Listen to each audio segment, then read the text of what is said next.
how to enable pop-ups in iPhone 16 Pro Max.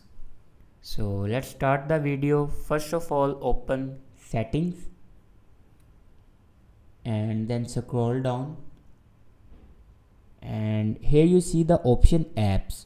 Simply click on apps and then scroll down, and here you see the option Safari. Click on Safari and scroll down, and here you see the option block pop-ups. If you want to block pop-ups, then turn this button on, and if you enable pop-ups, then turn this button off. After turning this button off, your pop-ups will be enabled.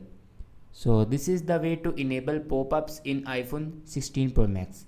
Thanks for watching this video.